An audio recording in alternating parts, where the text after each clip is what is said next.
Shalom, shalom. Tunamshukuru Mungu anayetupa nguvu na uhai kila itwapo leo. Majina yangu ni Mwalimu Bright Nyaende. Mungu amenipa neema ya kuendelea kusema nawe na kujifunza neno lake kila itwapo leo. Unajua leo tumetaka tuangazie katika habari ya watu kufunga na kuomba katika majira ya mwaka.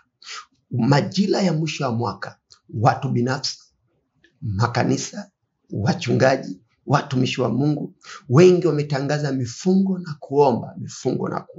Kwa hiyo imekuwa ni kama desturi ya watu kutamani kuomba. Unajua maombi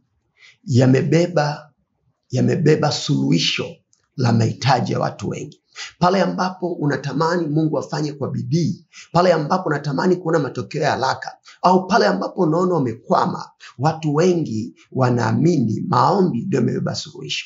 Na mimi naamini pamoja na wao kwamba maombi yamebeba suluhisho. Lakini jambo moja ambalo watu wanashindwa kulizingatia, ni vizuri ukatambua kwamba ni nini hasa msukumo wa kukufanya wewe uombe. Nini kinachokulazimisha ili wewe ufanye maombi? Je, lengo ni kutimiza tu target? Je, lengo ni kutimiza tu ratibu ya kanisa? Je, lengo ni kutimiza tu taratibu za dini yenu? Au ni majira yamefika kufanya maombi? Au ni nini kusudi la msingi? Sisi kama wana wa Mungu, priority namba moja ya maombi lazima iwe kukamilisha mapenzi na makusudi ya Mungu. Ndio maana kwa mfano ukiangalia kwa mifano waliotutangulia, unamkuta mtu mmoja anaitwa Mfalme Uzia. Mfalme Uzia alipoingia madarakani, Biblia Takatifu inasema kwenye Mambo ya Nyakati wa Pili sura ya 26 mstari wa 5 kwamba Mfalme Uzia akajitia nia amtafute Mungu katika siku za Zekaria aliyekuwa na fahamu katika maono ya Mungu, na muda alipomtafuta Bwana, Mungu akamfanikisha. Kwa hiyo mtakatifu mwana wa Mungu, Zakaria kitu cha kwanza alichoingia nacho kwenye maombi, Mfalme Uzia kitu cha kwanza alichoingia kwenye maombi, priority yake ya kuomba ilikuwa ni kumtafuta Bwana.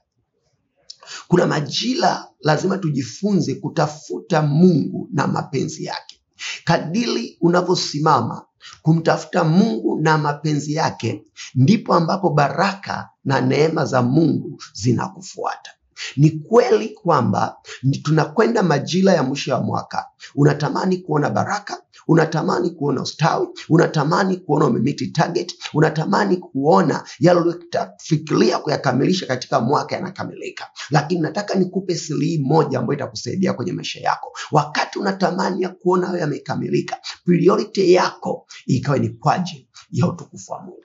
Ndio unamkuta Hana wakati anang'ang'ana anataka kuomba mtoto, alikuwa anamsihi Mungu ampe mtoto. Lakini kwa nini alikuwa anataka mtoto? Kwa sababu alikuwa anamwambia Mungu, angalia mwanamke mwenzangu ananicheka. Kwa sababu mume wake ana wake wawili na anaona mke mkubwa amepata watoto wa kutosha, anazaa watoto wake wanaongezeka, lakini Ana alikuwa hana mtoto kabisa. Kwa kilio chake cha kupata mtoto kilikuwa ni kwa sababu mke mwenzake alikuwa anamcheka, na alikuwa anaomba, alikuwa anatoa sadaka, alikuwa anafunga, lakini hakuwahi kupata mtoto. Lakini mtazamo wake ulipobadilika, fikra yake ilipobadilika, mindset yake ilipobadilika, alipoenda mbele za Mungu akamwambia Mungu, ninajua unahitaji mtumishi wako, na kwa sasa niko tayari kukupa mtumishi. Kwa hiyo akamwambia Mungu, utakaponipa mtoto nitamtoa kwenye madhabahu ili awe mtumishi wako. Alipoenda na mindset ya Mungu kwanza,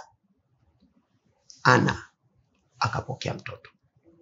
Mpendwa wa mwana wa Mungu, ni vizuri kufanya maombi, lakini kila siku nakukumbusha kwamba Warumi 8 inasema kadhalika Mungu Roho Mtakatifu tusaidie katika madhaifu yetu, kwa maana sisi hatujui kuomba kama inavyostahili, lakini yeye hutuombea kwa kuugua sawa sawa na mapenzi ya Mungu. Hii ni Disemba, unataka kukamilisha mwaka.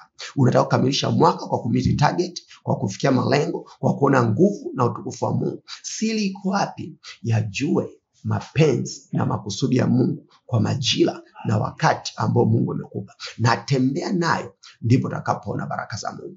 Mungu ana majira na nyakati. Unapotembea kwenye majira yake na nyakati yake na kujua ya kufanyia kupasa kwa wakati aliyokusudia yeye, ndipo ambapo maombi yako yanakuwa na matokeo na majibu ya haraka. bado mapema sana. Umeamua kufunga, umeamua kuomba, umeamua kumtafuta Mungu. Bado una muda. Najua leo tarehe 1 watu wengi wameanza maombi. Bado una muda wa kutengeneza, kuingia kwenye toba na rehema, kumsihi Mungu kama mfalme Uzia. Biblia tunasema alijitia nia kumtafuta Mungu na Mungu akamfanikisha sana. Mungu bado anatamani akufanikishe, lakini Mungu anataka kuona priority yako sio mambo yako, bali ni kwa ajili ya utukufu wake. Unatamani kupata fedha, unatamani kuwa na maisha mazuri, lakini uwe basi na tamaa ya kusaidia pia watu uliokuwa pamoja nao, ili Mungu aone tumaini lako na kiu yako ni kwa ajili ya utukufu wake, sio kwa ajili ya nasa zako. Mungu wa mbinguni akubariki sana. Neema ya Kristo ikufunike. Amen.